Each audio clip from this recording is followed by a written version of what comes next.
Hola, buenos días. Me ha tocado presentar a Miles, que yo creo que todos lo conocéis.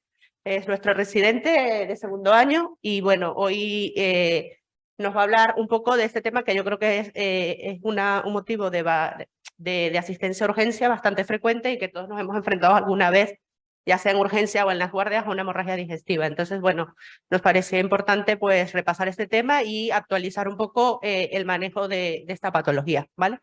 Y yo creo que sin nada más, pues nada, empezamos, ¿vale? Pues bueno, como dice Marina, la charla de hoy voy a intentar que sea lo menos pesada posible, casi más que sea práctico, que sea para que podáis sacar fotos a una diapositiva en plan modo chuleta, tal y cual, y un poquitín repasar los conceptos claves, ¿no? Como dice Marina, pues son situaciones que nos pueden dar tanto en urgencia como en la planta y que son situaciones que nos van a generar mucho estrés, mucho nervio, que vamos a tener que actuar de la forma más rápida, eficiente y con el menor número de fallos para que el paciente salga adelante, ¿vale? Entonces, empezamos con un caso clínico. Os presento a Paco. Paco es un varón de 65 años, un poquillo desastre. Se hace un copia-pega aquí en el Altamirano y nos dice que es exbebedor desde hace un año, que antes bebía 50-60 gramos, que si es fumador, con bastantes factores de riesgo cardiovascular. Trae aquí que si una hepatopatía crónica pendiente de una primera consulta por digestivo, que eso no se sabe dónde está y tampoco hay nada por ahí en la historia escaneada que podamos rascar, que si un poco de la gota, que si un poco de la artritis, que si una hernia y toma todos estos medicamentos, ¿no? Entonces se comenta de que él estaba en casa, que empezó a notar como unos retortijones así bajos en la zona de hipogastrio y tal, y fue al baño, se encontraba un poco raro. Como se encontraba un poco raro, después de hacer deposición, miró la baza y vio que tenía unas heces muy oscuras, que se pegaban a la baza, que tenía un olor así particularmente ácido, que no eran normales. Y además, bueno, después se levantó de la baza y tuvo un síncope, se cayó al suelo con una recuperación bastante rápida posteriormente. Con lo cual lo que nos comenta es un cuadro compatible con melenas y un síncope de perfil vasovagal. Entonces, él aparece por la puerta de urgencias, se le tría, le saca unas constantes y a priori parece que Paco pues, está estable, tiene unas buenas tensiones, tiene una buena frecuencia cardíaca, satura correctamente y además, pues de regalo, está febril. Y lo que llama la atención de la exploración física, pues obviamente se le hace un tacto rectal y presenta helenas en la ampolla rectal. ¿Vale? Entonces empezamos un poquitín con conceptos. Lo dicho, de teoría voy a ser rápido, conciso, no os voy a aburrir demasiado, ¿vale? Entonces la hemorragia digestiva alta, por lo general es un cuadro más frecuente en hombres que en mujeres, un poquillo más, no mucho más. Y la causa principal, pues van a ser las úlceras sobre todo producidas por antiinflamatorios, ¿no? Otras causas son varices, erosiones esofágicas, infecciones, neoplasias, astropatía hipertensiva, entre otras cosas, el síndrome de Mallory-Weiss, que si lo tenéis ahí perdido por detrás en la cabeza, pues os recuerdo que es el síndrome de esas erosiones longitudinales esofágicas después de unos vómitos de repetición, el estómago de sandía, esa foto tan clásica que alguna vez habremos visto, ¿no? Entonces, primer concepto clave de la charla de hoy. Obviamente diréis, es un poco de perogrullo, ¿no? Pues os digo, pues sí, efectivamente, es de perogrullo, pero es de estos conceptos que siempre hay que reforzarlos cada X tiempo. Entonces, en cualquier hemorragia digestiva alta o por esas, en cualquier sangrado en realidad, pues obviamente lo que prioriza, lo que hay que primar es la estabilización hemodinámica del paciente. Ya llevándolo a nuestro campo, si un paciente se le realiza una endoscopia mientras está inestable, la tasa de mortalidad obviamente es altísima y luego ya casi metiéndonos incluso más adentro de nuestro campo, la tasa de éxito de endoscopias es bajísima, con lo cual dos parámetros que nosotros pues, obviamente no queremos. Entonces, a la hora de estabilizar hemodinámicamente, lo vamos a dividir en dos pequeñas cosas, ¿no? Obviamente, la resucitación con fluidos y la transfusión de sangre y de componentes sanguíneos. Pues obviamente un paciente sangrante, una restitución de fluidos, si nos ponemos a mirar en UpToDate las guías de los intensivistas y tal, pues cuando tenemos que pasar mucho fluido en muy poquito tiempo, por lo general se intenta empezar con cristaloides y si no remontan las tensiones, pues después con coloides, ¿no? Con cristaloides de entrada, pues nosotros obviamente en digestivo estamos más familiarizados con Ringer, en la URCE los compañeros pues parece que utilizan más el plasmalite, pues usar el que estemos más familiarizados. Ritmos de hidroterapia, ¿alguna directriz hay? No, hay que ajustarlo a cada paciente y de entrada, si un paciente está inestable y obviamente pues, necesita de fluidos, pues a chorro, básicamente. Y obviamente perseguir unos objetivos hemodinámicos un poco clásicos, ¿no? Una tensión sistólica por encima de 80, una frecuencia por debajo de 100, mantener unas temperaturas corporales correctas y si además, pues si tenemos la suerte de que el paciente esté sondado, pues asegurarnos unas diuresis correctas, ¿no? Entonces, aquí vamos a desengranarlo un poco a nivel de las transfusiones sanguíneas y los componentes sanguíneos. Tenemos umbrales, ¿no? Tenemos unos dinteles exactos por los cuales nos podremos regir. por lo general, las guías de hemorragia digestiva alta tienden a ser, el mensaje que nos quieren enviar es de ser restrictivos, de que no porque tenga una hemorragia digestiva alta un paciente tenemos que transfundir siempre, ¿no? Entonces, un paciente que no sea cardiópata, no tenga una historia de cardiopatía, le podemos transfundir siempre y cuando tenga una hemoglobina por debajo de 7. Pacientes cardiópatas que obviamente acusen más una anemia en un contexto agudo, pues el Dintel se sube a los 8 miligramos de hemoglobina, pues para poder transfundirles antes. Al igual que las guías nos dicen que seamos un poco restrictivos, pues las mismas también nos dicen que tampoco seamos tontos. Si sospechamos una hemorragia masiva en un paciente, no hace falta esperar a resultados, se le transfunde sangre sin cruzar. Entonces, tanto por una parte nos dice que seamos restrictivos, pero por otra tampoco que no nos quedemos cortos si tenemos un cuadro grave. Entonces, obviamente, cuando estamos hablando de situaciones que puedan ser hemorragias masivas, pues hay que tener presente que en el hospital tenemos el protocolo de hemorragia masiva, que yo de hecho recientemente, hace poco en una guardia, una mujer, no era un sangrado digestivo, pero era una mujer que estaba sangrando mucho y había perdido 5 puntos de hemoglobina a lo largo de 12 horas casi, y yo pues no lo tenía presente y a pesar de haber ido a la charla pues no lo activé, pero sí que es verdad que la hematóloga había valorado el hemograma y me estaba llamando cada X tiempo y me decía, necesitas sangre sin cruzar, necesitas cosas, tal, y la verdad que se agradece. Entonces ahí esa relación, esa comunicación con el banco de sangre en esos momentos, si de verdad tenemos una hemorragia masiva, es bastante importante, ¿no? Y luego, llevándolo más a nuestro campo, el paciente cirrótico es el paciente que nos da un poco de yuyu, a mí el primero. Tenemos unas directrices un poco más exactas. Pacientes cirróticos, que por lo general muchos de ellos pueden estar plaquetopénicos por hiperesplenismo secundaria o hipertensión portal. No hace falta siempre transfundirles plaquetas, ¿no? Solamente se les transfunde un pool de plaquetas cuando están por debajo de 50.000. El fibrinógeno, cuando está por debajo de 150, que bueno, esto no es solamente específico de los cirróticos, en casos de hemorragia masiva, este es el mismo Dintel. Se empezaría con unas dosis empíricas de 1 a 4 gramos de fibrinógeno, el vial que está aquí en el hospital es de 1 gramo. Vitamina K se podría dar, efectivamente, pero si es un paciente hepatópata, por mucho que demos vitamina K, a veces pues tampoco va a ayudar mucho. No nos quita de nada, pero bueno, no perdemos nada tampoco por poner vitamina K, dado que el paciente cirrótico, pues bueno, lo dicho, la vitamina K pues no es que vaya a generar todos los factores de coagulación por darle vitamina K, pero lo que pueda, pues lo que ayude, pues no está de menos. El Prothromblex, pues en los cirróticos no hay una clara evidencia, sí que se sabe que no eleva la hipertensión portal, con lo cual no es deleterio, con lo cual en situaciones específicas se podría llegar a valorar porque no parece que perjudique, pero tampoco hay una clara evidencia que lo favorezca. Y luego lo que sí está contraindicado es el uso de plasma fresco congelado. ¿Por qué? Porque eso sí que eleva la hipertensión portal y puede producir un sangrado bastante más profuso y eso, ser contraproducente. Y tampoco está indicado el uso de anchafibrin. Entonces, si después de todo esto, si después de haber iniciado una resucitación con fluidos, de pasarle sangre, tal, vemos que el paciente no está remontando, sigue inestable, siguiente punto clave de la charla de hoy, el paciente precisará una endoscopia urgente en cuidados críticos. ¿Por qué? Porque el paciente probablemente requiera de vasopresores, sea susceptible de intubación en caso que no, pongo un asterisco porque no siempre va a ser necesaria una intubación. El paciente, hay unas indicaciones concretas, es decir, cuando el paciente esté cefalopático, cuando el paciente está agitado o cuando el paciente corra riesgo de que, o sea, no se puede asegurar que su vía aérea esté bien aislada y esté protegida, ¿no? Pero bueno, lo importante, si el paciente sigue inestable a pesar de unas medidas iniciales, probablemente requiera de una endoscopia en cuidados críticos. Entonces, a efectos prácticos, a nivel conceptual, para que os quedéis con las cosas de la charla así rápido. En el contexto agudo, ¿qué nos interesa? ¿Es una hemorragia digestiva varicosa o no varicosa? ¿No? Empezamos con la no varicosa. Cuando tengamos un paciente con una sospecha de hemorragia digestiva alta, pues ya sea en la planta o ya sea por la puerta de urgencias, pues porque nos diga que ha vomitado sangre o que ha tenido un episodio de melenas. Pues os tengo aquí unos valores un poquitín orientativos, que no es una tabla regida tal como tal, sino unos valores un poquitín orientativos para decir, hombre, pues si tienes alguno de estos, pues estar un poquitín más pendiente del paciente, ¿no? Entonces, si tenemos un caso de hemorragia digestiva alta, una sospecha, pues si es a lo largo de la mañana hasta las 2, 2:30, pues comentarlo con nosotros, ¿no? Llamarnos a endoscopias para valorar un poco el caso y a ver si sería susceptible ese paciente de realizar una gastroscopia a lo largo de la mañana. Y si es en caso de que es una guardia o estamos de fin de semana, si es un paciente que tiene una hemorragia digestiva activa, aunque esté estable, lo más probable es que precise un traslado a Vallecilla, ¿vale? Sí que es verdad que tener presente que los episodios de hemorragia digestiva alta pues la mayoría pues son recortados. Podremos tener al paciente con un episodio, o sea, que comente estigmas de hemorragia digestiva alta, pero probablemente sea un episodio recortado en el tiempo y la mayoría de las veces aguante hasta el día siguiente para que se le pueda hacer al día siguiente la endoscopia. Pero en caso que nos encontremos un paciente con una hemorragia digestiva activa, pues habría que trasladarlo. ¿Vale?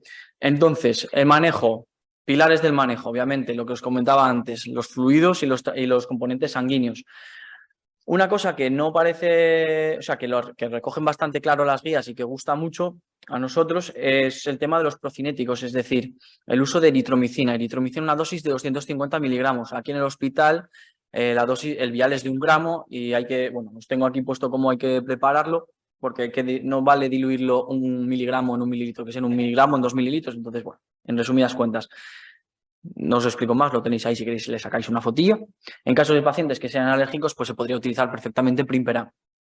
Y luego, en el momento cero, en el momento que tengamos una sospecha de hemorragia digestiva alta, siempre y cuando sea claro que no es varicosa, que no sospechamos que el paciente pueda tener varices, desde el momento cero se le pone el bolo de 80 miligramos de omeprazol y se empieza con la perfusión continua. Si luego no tiene nada, pues se retira, no pasa nada. El paciente no le va a pasar nada porque haberse llevado un bolo de omeprazol y haber iniciado una perfusión continua. Si luego vemos que no pasa nada y que está bien el paciente, pues se puede retirar. O si no tiene una úlcera o tiene razones por las que seguir con la perfusión continua, pues se retira en un segundo tiempo, no pasaría nada. Entonces, cosas que hay que tener claras también con los anticoagulantes y los antiagregantes, un poquitín rápido, porque si no es un poco lioso. Los antivitamina K, bueno, por lo general la mayoría, pues habría que suspenderlos, obviamente, la mayoría de todos, ya sea cenocumarol o warfarina. Siendo antivitamina K, pues empezaríamos dándole dosis de vitamina K al paciente y si está inestable, pues podríamos plantearnos cosas como el Protonplex, que sería mejor que el plasma fresco congelado, obviamente pues porque el Protonplex es bastante más socorrido, el plasma fresco habría que pedir pruebas cruzadas, habría que descongelarlo, etcétera. Para los ACOTS, lo mismo, retirarlo. Obviamente hay que tener presente que tiene unas características farmacológicas un poco diferentes, tiene una acción más rápida, tiene un tiempo de vida media más corto. Y además, lo mismo, el Protonplex como en los antivitamina K, y además tener presente que en el hospital se dispone de idarucizumab, es decir, el antídoto del dabigatran. Una vez controlado el sangrado, nos dicen las guías que reintroduzcamos el anticoagulante con toda seguridad en los 7 días posteriores. Luego, la DIRO, de entrada, suspender, ya esté puesto en profilaxis primaria o secundaria, la DIRO, sea cual sea su indicación, suspender hasta la endoscopia, ¿vale? Y si tenemos pacientes con doble antiagregación, pues por lo general suspender hasta la endoscopia. Me diréis, joder, pues si tiene la doble antiagregación es por algo. Ya, pero por lo general el paciente que precise una endoscopia y esté doble antiagregado, la endoscopia se le llevará probablemente en las 24 horas posteriores, con lo cual no va a pasar tanto tiempo sin su doble antiagregación o sin esa medicación ajustada. Y sobre todo, por ejemplo, si se suspende esa doble antiagregación y tenemos la suerte de que tenemos una úlcera de buenas características, Forres 2C o 3, que luego os repasaré la clasificación de Forres que tenemos ahí detrás en la cabeza, se podría reintroducir la medicación que tenía previamente. Pero en situaciones un poco más específicas, de un manejo un poco más complejo, nos podremos apoyar en la aplicación esta que ha sacado la Sociedad Española de Cardiología, la COXAP, pero sobre todo habrá que contactar con los compañeros de cardiología para establecer un manejo un poco entre ambos servicios, ¿no? Entonces, cosas que no hacer en episodios de hemorragia digestiva alta. No utilizar anchafibrin. No, si sospechamos claramente que es una hemorragia digestiva alta, no hay que poner ni sosmastostatina, ni octeótrido, ni ternipresina, ni vasopresores esplácnicos. El tema de la sonda nasogástrica. Nosotros recomendamos en contra de su uso. ¿Por qué? Por lo general la sonda nasogástrica parece que se pone por 2 razones, ya sea pues para detectar un sangrado activo o para limpiar el contenido gástrico previamente a una endoscopia.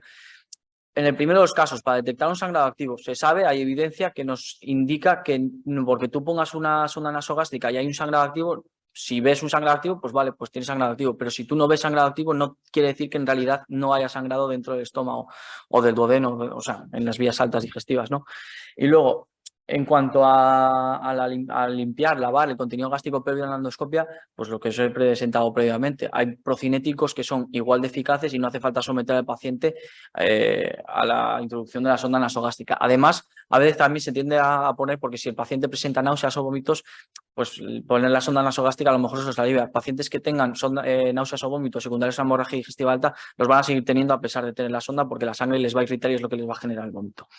¿Vale? Y luego lo que pongo aquí de no intubación rutinaria, pues obviamente lo que os comentaba antes, la intubación tiene unas indicaciones específicas, que es cuando el paciente no se le puede asegurar la vía aérea, está agitado o tenga una disminución de su nivel de conciencia.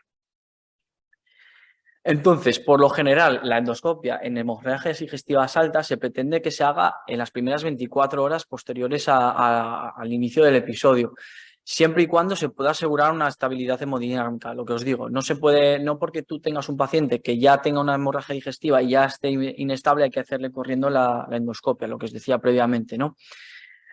Y lo dicho, a no ser que no se pueda corregir la estabilidad hemodinámica, que entonces sí que habría que hacerla urgente. Entonces, en caso de que el paciente esté estable, tenga una sospecha de hemorragia digestiva alta, se le hace la gastroscopia, pues recibiréis un informe de vuelta con la clasificación de Forest diciendo, pues esto es un Forest 1A, es una úlcera que presenta sangrado en babeo, es una úlcera que tiene un fondo fibrinado, es una úlcera que tiene un coágulo adherido. Todo esto pues es la clasificación de Forest, obviamente que en función de la clasificación que os pondremos en el informe y obviamente adaptado también a la situación de cada paciente, ¿no? Pues se puede dar el alta o el paciente requerirá un ingreso, ¿no? Por lo general, las úlceras que tengan punto de Matina o fondo de fibrina se podrían dar de alta perfectamente, los Forest 2C y 3. En el informe pues veréis fotos como de este estilo. Esta, como veis, es una úlcera con un fondo fibrinado, pero que tiene un coágulo adherido, con lo cual no se podría marchar de alta. Entonces pasamos a la hemorragia digestiva varicosa, la que nos puede generar un poco más de miedo. Los pacientes cirróticos, cuando presentan una hemorragia digestiva, da igual que sea varicosa o no varicosa, son unos pacientes que tienen una alta tasa de mortalidad y además una alta tasa de complicaciones, sobre todo de infecciones bacterianas, casi en el 50% de los pacientes, ya sea porque presentan una peritonitis bacteriana secundaria por traslocación bacteriana o presenten una broncoaspiración. Y además muchos de ellos es fácil que caigan en encefalopatía hepática. Entonces, siempre que estemos ante un paciente hepatópata, hay que tener siempre presente que la hemorragia pues, pueda ser varicosa, ¿no? Es un poco de perogrullo. Y obviamente hay que empezar tratamiento sin tener que esperar a ninguna endoscopia. Entonces, pilares del tratamiento, pilares del manejo, lo mismo a nivel de transfusión de componentes sanguíneos, no voy a volver a ello, lo mismo para la fluidoterapia, lo mismo para los procinéticos, que se me había olvidado deciros previamente que la dosis del procinético hay que intentar administrarla a lo largo de los 60 minutos previos a la endoscopia, digo 60 minutos pues porque las guías nos dicen de los 30 a los 90, pues a la mitad. Entonces, tratamiento de la hemorragia digestiva por varices o sospecha de hemorragia digestiva varicosa, sospecha de hemorragia digestiva en pacientes cirróticos. Primer concepto clave, activamos los dos protocolos. Nosotros no sabemos por qué está sangrando el paciente, con lo cual tendremos que activar el protocolo de hemorragia digestiva varicosa y el de no varicosa. Habrá que ponerle el bolo de omeprazol y habrá que ponerle la somatostatina. La somatostatina está ya puesto en PEA la forma de administración porque el vial del hospital es de 3 gramos y nosotros necesitamos 250 microgramos, con lo cual las diluciones son un poquitín especiales, son un poquitín pejilleras, pero está explicado, si ponéis el protocolo de hemorragia digestiva no varicosa, ya está ahí especificado y está redactado. No, pero de verdad, el concepto clave de este punto de la charla es eso, el paciente que sea cirrótico, hepatópata, hepatópata, punto pelota, que podamos sospechar una hemorragia digestiva por varices, habría que activar los dos protocolos, porque no sabemos. Y de la misma, si sospechamos una hemorragia digestiva en un paciente, de entrada, en el momento cero, aparte de activar los protocolos, hay que ponerle una dosis de ceftriaxona. No puedo pronunciar. Profilaxis antibiótica, por lo que os decía, porque por la alta tasa de infecciones en estos pacientes y que si acaban presentando una infección aumenta muchísimo su mortalidad. Con lo cual, en el momento que tengamos un paciente cirrótico o hepatópata con una hemorragia digestiva, siempre los dos protocolos y la dosis de ceftriaxona. Si es alérgico a beta-lactámicos, pues se podría poner ciprofloxacina. ¿Qué no podemos hacer en estas situaciones o qué debemos evitar? Pues en los cirróticos muchas veces nos podemos encontrar que están tomando betabloqueantes. Esos habría que retirarlos, pero por lo general nada de fármacos nefrotóxicos ni nada que pueda hipotensar al paciente, ya sean paracentesis o fármacos hipotensores o que reduzcan la frecuencia cardíaca, etcétera, etcétera, etcétera. Lo mismo, la sonda nasogástrica. Aquí casi con más fuerza os decimos que no la pongáis por el riesgo de que podamos reventar incluso más las varices en el proceso de colocación de la sonda al paciente y lo mismo para el tema de la intubación. Pero aquí incluso pacientes que sangren por varices, por lo general la mayoría sí que presentarán una hematemesis activa, que es indicación de intubación. Entonces, en los pacientes con hemorragia digestiva por varices se intenta que la gastroscopia sea en las primeras 12 horas, obviamente otra vez con la coletilla de que si el paciente está inestable pues no se puede hacer, lo primero que hay que hacer es estabilizarlo, y los pacientes que sangren por varices probablemente sean más críticos y volviendo al concepto que os decía antes, precisará una endoscopia, probablemente estos casos, si es por varices, bajo intubación orotraqueal por el tema de la hematemesis activa, y otra vez en cuidados críticos, por lo mismo, porque el paciente precisará de vasopresores, precisará de monitorización, ¿vale? Entonces volvemos al caso clínico, volvemos a Paco. Acordáis que era hepatópata, que traía ahí que era hepatópata, que bebía o que había dejado de beber, que además vemos tiene todo esto de su tratamiento y que venía pues con unas melenas y porque se había tenido un síncope, se había desmayado en casa. Entonces, os voy a poner esto. Recordamos que el paciente parecía estar estable, tiene unas buenas tensiones, tiene una buena frecuencia cardíaca. ¿Qué hacemos? Pues lo dicho, activamos los dos protocolos. Si ponemos el protocolo hemorragia digestiva no varicosa y el de varicosa, acordaros también la ceftriaxona. Obviamente habría que sacarle 3 tubos, pruebas cruzadas y comentarnos el caso, ¿vale? Lo dicho, importante, paciente patópata, sospecha de hemorragia digestiva alta, los dos protocolos, varicosa y no varicosa, y el bolo de ceftriaxona, ¿vale? Así de visu y rápido, volvemos a revisar además, volvemos a revisar así la historia, pues eso, lo que nos llama la atención, el tema de la patopatía, y es que además toma ibuprofeno, entonces ¿por qué sangra? No lo sabes. Nos llegan las pruebas de vuelta, pues os vuelvo a poner aquí los datillos estos que os había puesto antes, que bueno, se tapan un poquitín con este, pero vaya. A nivel de bioquímica, pues bueno, tiene una urea un poquitín alta, el riñón la aguanta, no tiene leucocitosis, tiene una hemoglobina de 10, que parece que la última analítica de hace 2 meses pues era 11,7, que le había conseguido rescatar ahí un poco el médico de familia, y la coagulación pues tiene una actividad de protomina 53% y un INR en 1,8. También se me había pasado deciros, en los pacientes cirróticos que tienen una hepatopatía, la actividad de protomina y el INR no son valores fiables, porque son pacientes que presentan tanto déficits o alteraciones de factores procoagulantes y anticoagulantes, con lo cual que nosotros veamos una actividad de protomina normal tampoco nos puede dejar tranquilos, o que la veamos por los suelos tampoco nos quiere indicar que el paciente se vaya a poner a sangrar ya de ya, hombre, tampoco ayuda, pero lo dicho, la actividad de protomina y el INR en pacientes cirróticos no tiene tanto valor, ¿vale? Y no nos podemos apoyar en ello. Entonces, ya en un segundo tiempo, el paciente ya tiene empezadas las 2 perfusiones, ya se ha puesto la ceftriaxona y ahora tenemos este hemograma enfrente nuestro. Pues no hay que hacer nada más, el paciente está estable, se le podría realizar una endoscopia. No hace falta administrarle sangre porque el paciente, pues por ahora parece que su hemoglobina está por encima de 10. Y recordar que el dintel en cirróticos, bueno, el paciente que no sea cardiópata, que este paciente por lo menos no estaba recogido que fuese cardiópata, su dintel estaba en 7. Acordaos, por favor, del tema de la eritromicina, que por lo general gusta mucho y parece ir bastante bien a la hora de limpiar el contenido gástrico, ¿vale? Entonces se le realiza la gastroscopia y lo que aparece es un núcleus bulbar Forest 2B, es decir, tiene un coágulo adherido como la foto que os había enseñado previamente, con lo cual el paciente requerirá ingreso, se le tendrán que administrar la perfusión de IVPs durante 72 horas y luego ya pues lo que sea. Entonces, conclusiones, cosas que os tenéis que llevar a casa de la charla de hoy.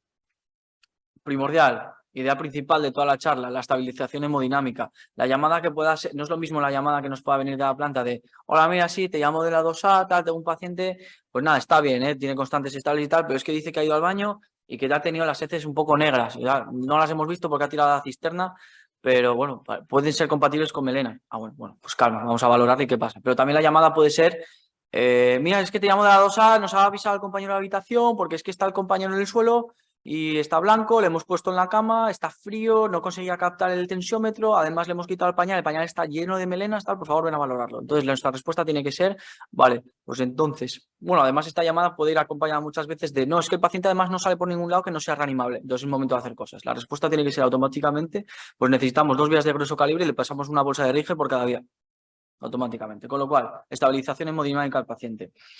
Lo mismo, lo que os decía previamente también, no hace falta siempre transfundir, pero si tenemos una hemorragia masiva, tampoco seamos bobos. hay que pasarle. La importancia en el momento cero, es decir, en el momento que nosotros vemos a un paciente, antes de las pruebas, antes de todo, si sospechamos una hemorragia digestiva alta, ¿qué protocolos activar? Y si es un hepatópata, que no tengamos miedo a activar los dos protocolos. Recordad, si activamos el protocolo de hemorragia digestiva varicosa, habría que darle al paciente la dosis de ceftriaxona, que eso sería interesante incluso modificar los protocolos. Y luego el tema de los procilíticos, ¿vale? Así que nada, muchas gracias.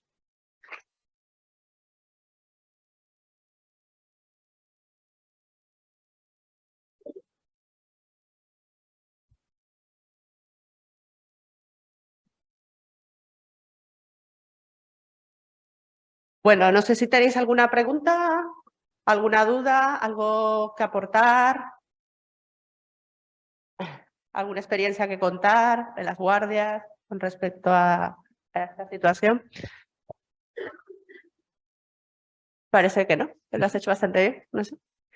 Una cosa antes de iros, hemos acreditado la sesión, entonces es importante que firméis y que rellenéis el cuestionario para que luego podáis tener el certificado de la sesión. Nada, ¿nadie quiere aportar nada? ¿Decir algo?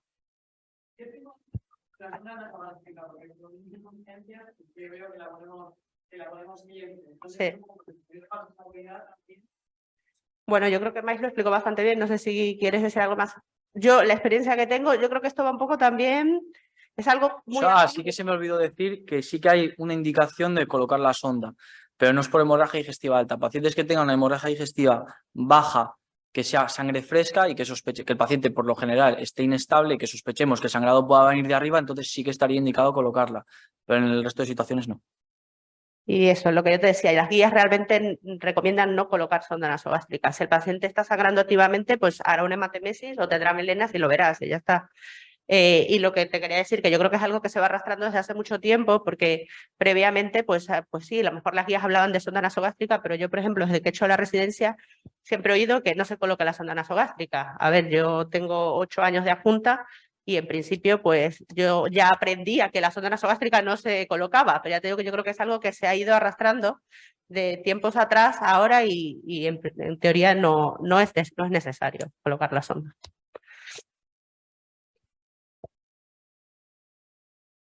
¿Alguna otra duda? Entonces, en ese caso, una sedación, intubación y la intubación principalmente en pacientes, lo que ha dicho él, hematemesis masivas. Las hematemesis masivas, todos los pacientes con hematemesis masivas no se debería hacer una endoscopia si el paciente no está intubado para asegurar la vía aérea, o que tenga una disminución de nivel de conciencia, o que viene un cirrótico. Activa como tal. Es una hematemesis activa, o sea, que el paciente esté sangrando, no te vas a poner a intubarle porque probablemente va a broncoaspirar y obviamente pues esto el pronóstico de la hemorragia pues va a empeorar. Yo creo que hemos tenido alguna experiencia alguna vez y bueno, yo creo que eso es algo que debe quedarnos claro tanto a nosotros como endoscopistas, como a lo mejor el manejo en urgencias, ¿no? Que estos son pacientes que hay que estabilizarles y que para hacer una endoscopia urgente pues se tiene que hacer bajo las mejores condiciones, ¿no? Intubado y sedado, una sedación, hasta hacer la endoscopia y poder ver si se puede tratar de, o sea, brindar algún tratamiento endoscópico que frene esa hemorragia. No sé si mis compañeros quieren aportar algo más. A ver, si no hay más preguntas, pues nada, cerramos la charla y bueno, muchas gracias.